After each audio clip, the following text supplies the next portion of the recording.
प्रेम से बोलिए प्रथम पूज्य गणेश भगवान की जय, संतोषी माता की जय। नमस्कार भक्तगण, संतोषी माता की कृपा आप सभी पर बनी रहे। आज हम श्रवण करेंगे शुक्रवार व्रत की पावन कथा। आज पौष मास शुक्ल पक्ष की एकादशी है। इस दिन जगत के पालनहार श्री हरि भगवान विष्णु की पूजा आराधना करने से साधक की सभी मनोकामनाएं पूर्ण होती हैं। तो आज अगर आप शुक्रवार का व्रत रख रहे हैं तो साथ में भगवान विष्णु की भी पूजा आराधना करें, तो आपकी सभी मनोकामनाएं पूर्ण होंगी। साथ ही अगर आपको पुत्र रत्न की कामना है तो पुत्रदा एकादशी का व्रत अवश्य रखें, क्योंकि पौष मास शुक्ल पक्ष की एकादशी खास करके पुत्र रत्न प्राप्ति के लिए बहुत ही शुभ मानी जाती है। और पुत्रदा एकादशी की कथा हम अपने चैनल पर डालेंगे, उसका भी आप श्रवण कीजिएगा, तभी आपका व्रत पूर्ण होगा। तो आइए हम श्रवण करते हैं शुक्रवार के दिन सुनी जाने वाली माँ संतोषी की पावन कथा का। एक बार प्रेम से बोलिए माँ संतोषी की जय। एक बुढ़िया माई थी जिनके 7 बेटे थे। 6 कमाने वाले थे जबकि एक निकम्मा था। मतलब वह घर में रहता था, कोई काम नहीं करता था। बूढ़ी अच्छा वो बेटों की रसोई बनाती, भोजन कराती और उनसे जो कुछ जूठन बचती वह 7वें बेटे को दे देती। एक दिन वह पत्नी से बोला, देखो मेरी माँ मुझ पर कितना प्रेम करती है। वह बोली, क्यों नहीं, सबका जूठा तुमको जो खिलाती है। वह बोला, ऐसा नहीं हो सकता, मैं जब तक आंखों से ना देख लूं मान नहीं सकता। बहू हंसकर बोली, देख लोगे तो मान लोगे। कुछ दिन बाद त्योहार आया। घर में 7 प्रकार के भोजन और चूरमे के लड्डू बने। वह जांचने के लिए सिर दुखने का बहाना कर पतला वस्त्र सिर पर ओढ़े रसोई घर में जा सो गया। वह कपड़े में से सब देखता रहा। छवो भाई आए भोजन करने। उसने देखा माँ ने उनके लिए सुंदर आसन बिछा नाना प्रकार की रसोई परोसी और आग्रह करके उन्हें जमाया। वह देखता रहा। छवों भोजन करके उठे तब माँ ने उनकी जूठी थालियों में से लड्डुओं के टुकड़े उठाकर एक लड्डू बनाया।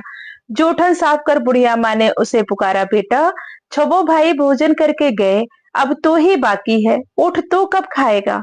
वह कहने लगा, माँ मुझे भोजन नहीं करना, अब मैं परदेश जा रहा हूँ।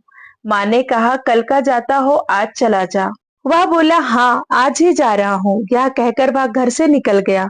चलते समय पत्नी की याद आ गई। वह गौशाला में कंडे थाप रही थी। वहां जाकर बोला, हम जावे परदेश आवेंगे कुछ काल, तुम रहियो संतोष से धर्म अपनो पाल। वह बोली, जाओ पिया आनंद से हमारो सोच हटाए, राम भरोसे हम रहे ईश्वर तुम्हें सहाय।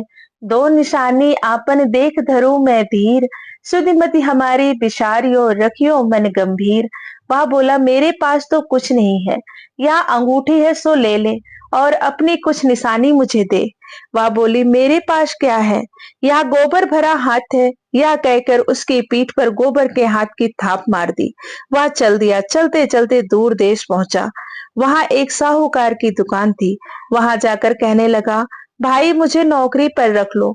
साहूकार को जरूरत थी, बोला रह जा। लड़के ने पूछा, तनख्वाह क्या दोगे। साहूकार ने कहा, काम देखकर दाम मिलेंगे। साहूकार की नौकरी मिली। वह सुबह 7 बजे से 10 बजे तक नौकरी बजाने लगा। कुछ दिनों में दुकान का सारा लेन देन, हिसाब किताब, ग्राहकों को माल बेचना, सारा काम करने लगा।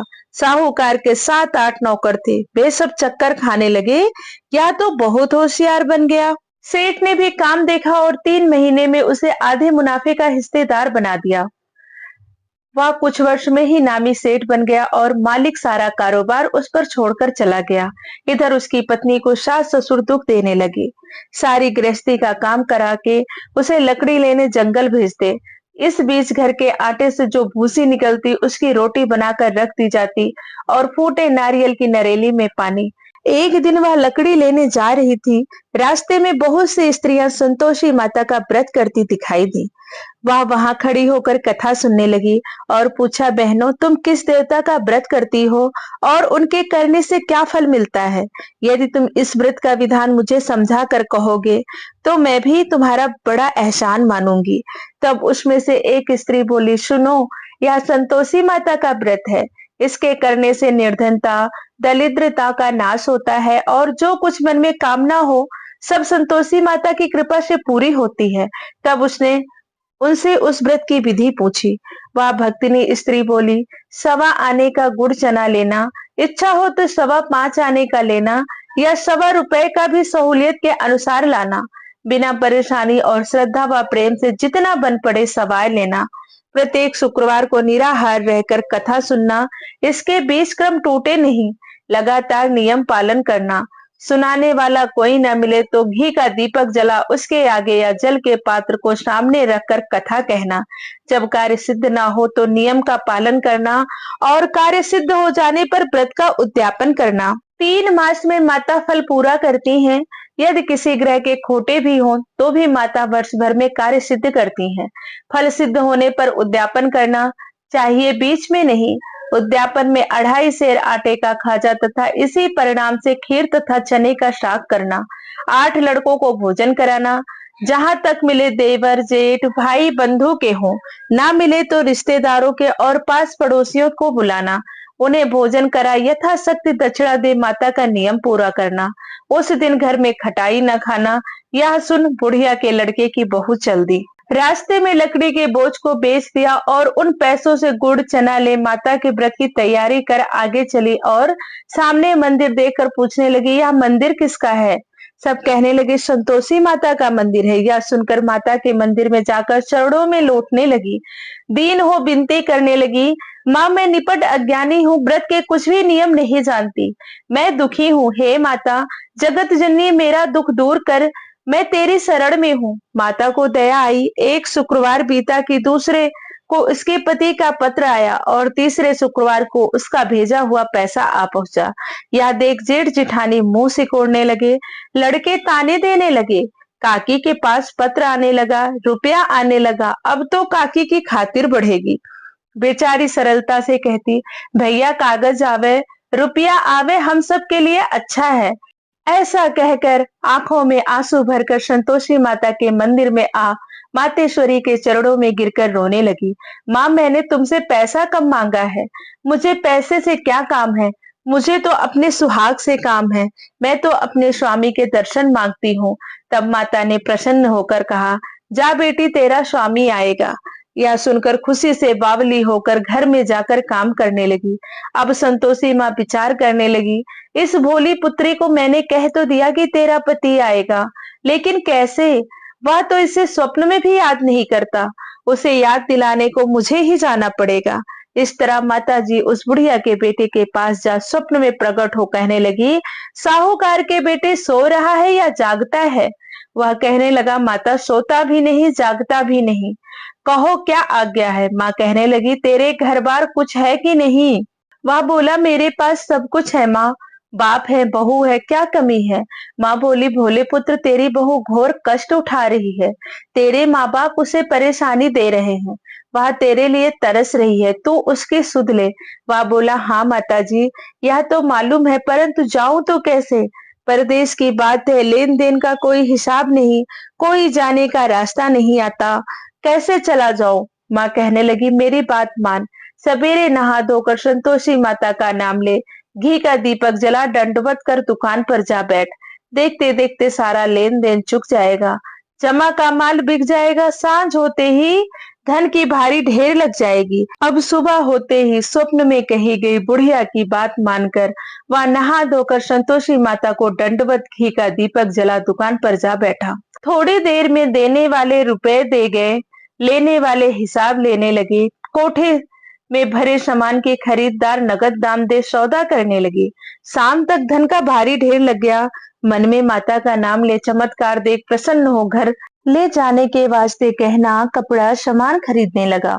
यहाँ काम से निपट तुरंत घर को रवाना हुआ। इधर उसकी पत्नी जंगल में लकड़ी लेने जाती है। लौटते वक्त माता जी के मंदिर में विश्राम करती है। वह तो उसके प्रतिदिन रुकने का स्थान जो ठहरा। धूल उड़ती देख माता से पूछती है, हे माता यह धूल कैसे उड़ रही है? माता कहती है, हे पुत्री तेरा पति आ रहा है, अब तू ऐसा कर लकड़ियों के 3 बोझ बना ले, एक नदी के किनारे रख और दूसरा मेरे मंदिर पर और तीसरा अपने सिर पर। तेरे पति को लकड़ियों का गट्ठर देख मोह पैदा होगा। वह यहाँ रुकेगा, कुछ खा पीकर माँ से मिलने जाएगा।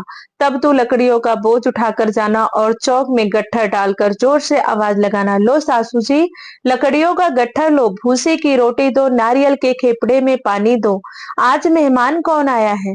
माता जी से बहुत अच्छा कहकर वह प्रसन्न मन से लकड़ियों के 3 गट्ठर बनाई, एक नदी के किनारे पर और एक माता जी के मंदिर पर रखा। इतने में मुसाफिर आ पहुंचा। सूखी लकड़ी देख उसकी इच्छा उत्पन्न हुई, हम यहाँ पर विश्राम करें और भोजन बना खा पीकर गांव जाएं। इसी तरह रुककर भोजन बना विश्राम करके गांव को गया। सबसे प्रेम से मिला। उसी समय सिर पर लकड़ी का गट्ठर लिए वह उतावली सी आती है, लकड़ियों का बोझ आंगन में डालकर जोर से आवाज देती है, लो सासू जी, लकड़ियों का गट्ठर लो, भूसी की रोटी दो, आज मेहमान कौन आया है। यह सुनकर उसकी सास बाहर आकर अपने दिए हुए कष्टों को भुलाने हेतु कहती है, बहू ऐसा क्यों कहती है, तेरा मालिक ही तो आया है, आप बैठ जा, मीठा भात खा, भोजन कर, कपड़े गहने पहन। उसकी आवाज सुन उसका पति बाहर आता है, अंगूठी देख व्याकुल हो जाता है। माँ से पूछता है, माँ यह कौन है। माँ बोली, बेटा यह तेरी बहू है, जब से तू गया है तब से सारे गांव में भटकती फिरती है, घर का काम काज कुछ करती नहीं, 4 पहर आकर खा जाती है। वह बोला, ठीक है माँ, मैंने इसे भी देखा है और आपको भी, अब दूसरे घर की ताली दो, मैं इसमें नहीं रहूंगा। माँ बोली, ठीक है, जैसी तेरी मर्जी। जब वह दूसरे मकान की तीसरी मंजिल का कमरा खोल सारा सामान जमाया, एक दिन में राजा के महल जैसा ठाट बाट बन गया। अब क्या था, बहुत सुख भोगने लगी। इतने में शुक्रवार आया। उसने पति से कहा, मुझे संतोषी माता के व्रत का उद्यापन करना है। पति बोला, खुशी से कर लो। वह उद्यापन की तैयारी करने लगी। जिठानी के लड़कों को भोजन के लिए कहने गई। उन्होंने मंजूर किया, परंतु पीछे से जिठानी ने अपने बच्चों को सिखाया, देखो, भोजन के समय खटाई मांगना, जिससे उनका उद्यापन पूरा न हो। लड़के जीमने आए, खीर खाना पेट भर खाया, परंतु बाद में खाते ही कहने लगे, हमें खटाई दो, खीर खाना हमको नहीं भाता, देखकर अरुचि होती है। वह कहने लगी, भाई खटाई किसी को नहीं दी जाएगी, यह तो संतोषी माता का प्रसाद है। लड़के उठ खड़े हुए बोले, पैसे लाओ। भोली बहू कुछ जानती नहीं थी, उन्हें पैसे दे दिए।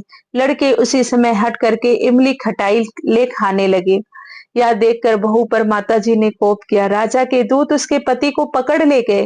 जेठ जेठानी मनमाने वचन कहने लगे, लूट लूट कर धन इकट्ठा कर लाया है, अब सब मालूम पड़ जाएगा, जब जेल की मार खाएगा। बहू से यह सहन नहीं हुआ, रोती हुई माता जी के मंदिर गई। कहने लगी, हे माता, तुमने क्या किया। हंसाकर अपने भक्तों को रुलाने लगी। माता बोली, बेटी तूने उद्यापन करके मेरा व्रत भंग किया है। वह कहने लगी, माता मैंने कुछ अपराध किया है, मैंने तो भूल से लड़कों को पैसे दे दिए थे, मुझे क्षमा करो, मैं फिर तुम्हारा उद्यापन करूंगी। माँ बोली, अब भूल मत करना। वह कहती है, अब भूल नहीं होगी, अब बतलाओ वे कैसे आवेंगे। माँ बोली, जा पुत्री, तेरा पति तुझे रास्ते में आता मिलेगा। वह निकली, राह में पति आता मिला। वह पूछी, कहाँ गए थे। वह कहने लगा, इतना धन जो कमाया है उसका कर राजा ने मांगा था, वह भरने गया था। वह प्रसन्न हो बोली, भला हुआ, अब घर चलो। कुछ दिन बाद फिर शुक्रवार आया। वह बोली, मुझे फिर माता का उद्यापन करना है। पति ने कहा, करो। बहू फिर से जेठ के लड़के को भोजन करने के लिए बुलाने गई। जेठानी ने एक दो बातें सुनाई और सब लड़कों को सिखाने लगी, तुम सब लोग पहले खटाई मांगना। लड़के भोजन से पहले कहने लगे, हमें खीर नहीं खानी, हमारा जी बिगड़ता है, कुछ खटाई खाने को दो। वह बोली, खटाई किसी को नहीं मिलेगी, आना है तो आओ। वह ब्राह्मण के लड़के लाकर भोजन कराने लगी। यथाशक्ति दक्षिणा की जगह एक एक फल उन्हें दिया। संतोषी माता प्रसन्न हुई। माता की कृपा होते ही 9वें मास उसने चंद्रमा के समान सुंदर पुत्र प्राप्त हुआ। पुत्र को पाकर प्रतिदिन माता जी के मंदिर जाने लगी। माँ ने सोचा, यह रोज आती है, आज क्यों ना इसके घर चलूं। यह विचार कर माता ने भयानक रूप बनाया। गुड़ चने से सना हुआ मुख, ऊपर सूंड के समान ओठ, उस पर मक्खियां भिन भिन कर रही थी। देहली पर पैर रखते ही उसकी सास चिल्लाई, देखो रे, कोई चुड़ैल डाकिन चली आ रही है, लड़कों इसे भगाओ, नहीं तो किसी को खा जाएगी। लड़के भगाने लगे, चिल्लाकर खिड़की बंद करने लगे। बहू रोशनदान से सब देख रही थी, प्रसन्नता से पागलपन चिल्लाने लगी। आज मेरी माताजी मेरे घर आई हैं। वह बच्चे को दूध पिलाने से हटाती है। इतने में सास का क्रोध फट पड़ा। वह बोली, क्या उतावली हुई है, बच्चे को पटक दिया। इतने में माँ के प्रताप से लड़के ही लड़के नजर आने लगे। वह बोली, माँ मैं जिसका व्रत करती हूँ ये वही संतोषी माता है। सबने माता जी के चरण पकड़ लिए और विनती कर कहने लगे, हे माता, हम मूर्ख हैं, अज्ञानी हैं, तुम्हारे व्रत की विधि हम नहीं जानते। व्रत भंग कर हमने बड़ा अपराध किया है। जग माता, आप हमारा अपराध क्षमा करो। इस प्रकार माता प्रसन्न हुई। बहू को प्रसन्न हो, जैसा फल दिया वैसा सबको देना। कथा कहने वाले, सुनने वाले, हुंकारा भरने वाले, माँ सबके मनोरथ पूर्ण करना। प्रेम से बोलो संतोषी माता की जय। यह थी शुक्रवार व्रत की पावन कथा। अगर आपको कथा अच्छी लगी हो और आपने शुक्रवार का व्रत रखा है तो कमेंट में जय माँ संतोषी लिखना ना भूलें। वीडियो को लाइक करें, शेयर करें और चैनल को जरूर सब्सक्राइब कर लें ताकि सभी व्रत त्योहारों की कथा आपको आसानी से मिल सके।